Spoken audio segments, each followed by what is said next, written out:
fantastic. I would like to maybe tell you about my experience prior to this, to Oblivion. I've played very, very little of Morrowind.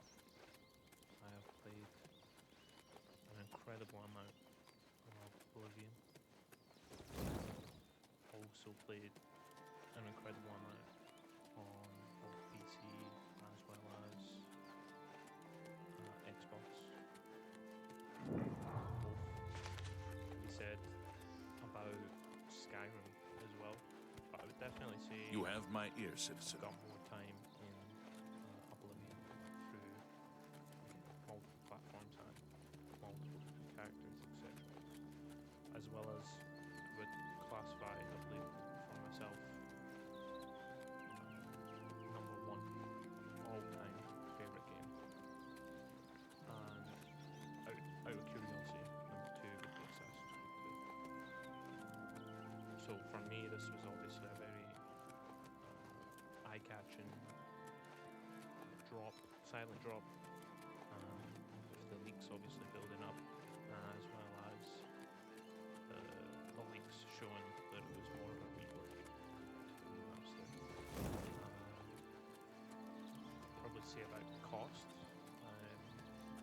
You will find, of course, from your own research, but again, depending on where you're at financially, I think £50 for the base game with no DLCs is quite a steep asking price, particularly if you bought them already. On the other hand, I do think if you've never played this before, and you know, a lot of people have just played Skyrim, it's very hard to go back to play Oblivion for just graphic wise and other reasons, then I think £50 is very, very reasonably priced, especially for just 2025.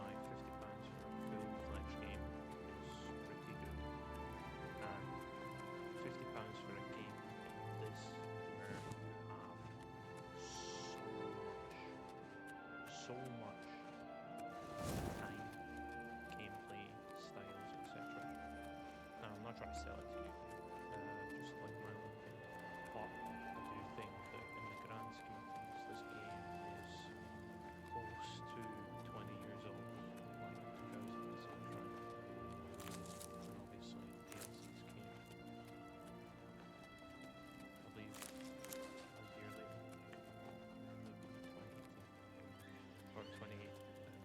I could be wrong, but exactly things aren't important. I do think it's quite steep. Now, I bought this, the both normal edition. Well, sorry, I bought the deluxe edition, so that came with DLCs. That was an extra £10. So, all in all, £60 for a full-fledged game.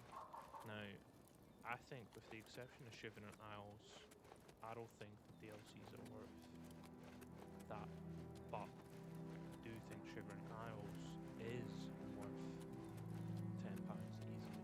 So I do think most people probably will.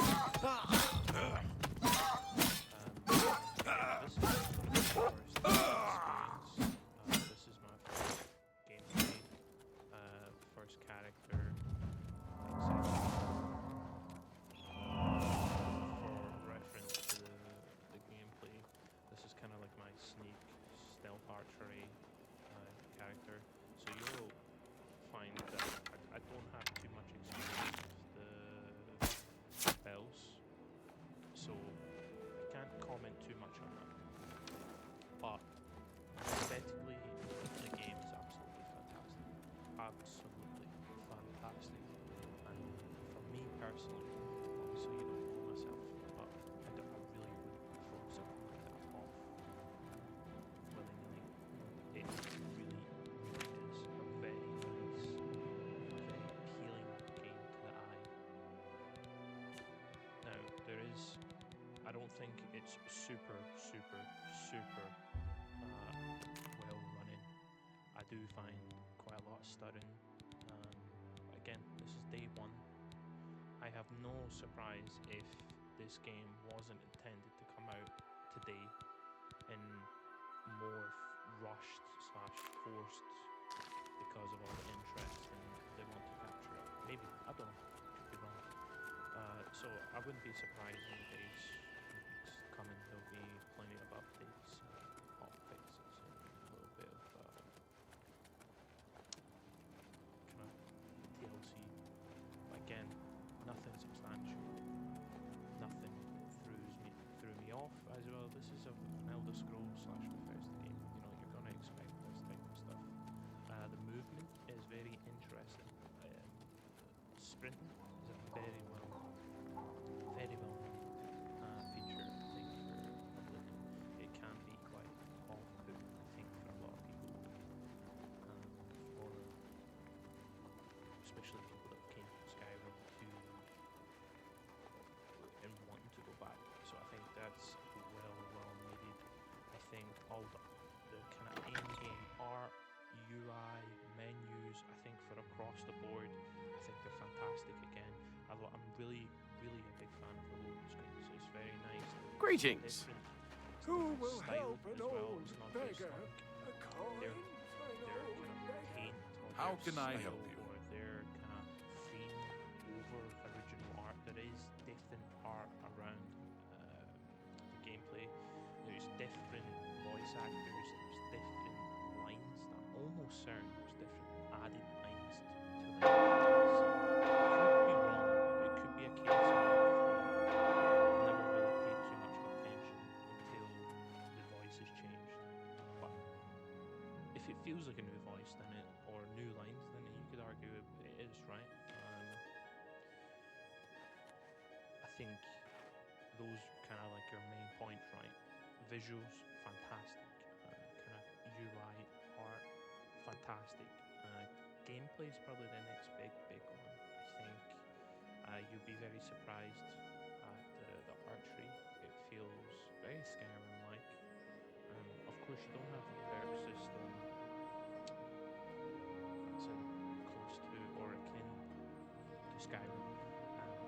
So it's both similar and not similar in that sense. You still have your traditional style of ranking up. You know, you still have your novice, apprentice, journeyman, etc. This right here is a fantastic add-in for, again, newer players that have never experienced it, as well as even returning people and you can't remember, or I think it helps clear things up. I think there's a kind of very nice touches. And again, something going back to the whole point of this game being remastered is these are the type of things you'd expect. And you're like, that actually makes sense. I can see why they did that. That's actually an improvement. Of course, you've still got the very same style of leveling up, etc. All very similar. But it's just, everything's just that step. It's both upgraded to 2025, but there's also some good quality of life stuff around the board here and there that help just your overall experience. And I think probably the best way of describing for me is it feels like Oblivion, right? I think everything I've said doesn't really matter too much if it didn't feel like Oblivion, and it does. The music,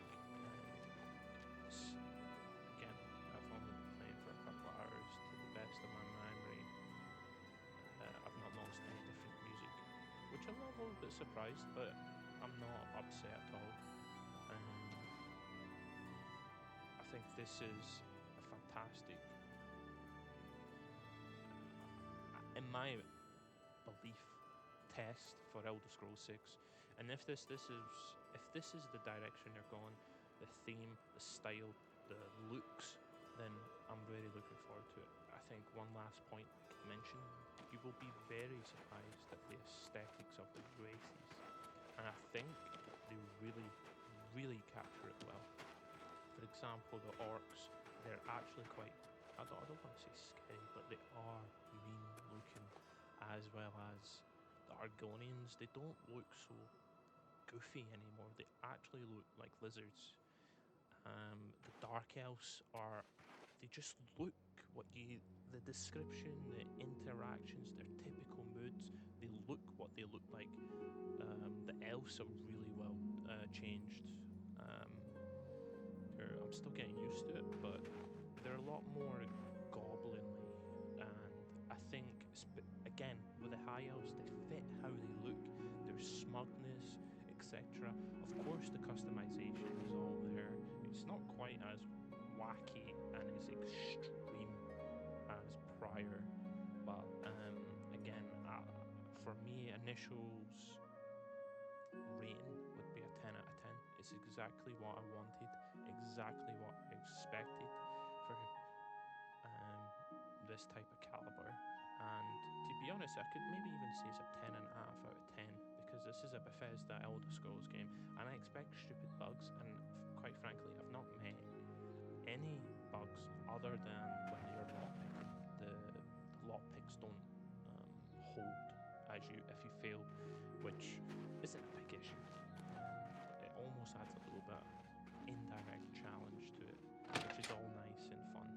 But I think for me, that's everything that I could cover. And I think most questions that could come into your mind. And lastly, yes, I do think it's worth the money. I do think it is quite a steep price to be asking, but I do think at the end of the day it's worth the money. Especially if you've never played Oblivion. I think this is a no-brainer for 2025. I think this will be Game of the Year 2025, and I think this will have this rest of this year, right up till probably GTA 6 comes out. I think it will have the rest of the months and year coming on lock. I think it's well done, and again, I said the last point, but little PS, I would not be surprised if they add some more DLCs to this game. I think the engine that they've got going on, I think they've got room to add to here. And if this is the quality that they've done, I would love to see a Fallout, a New Vegas of this iteration. I would die a happy man.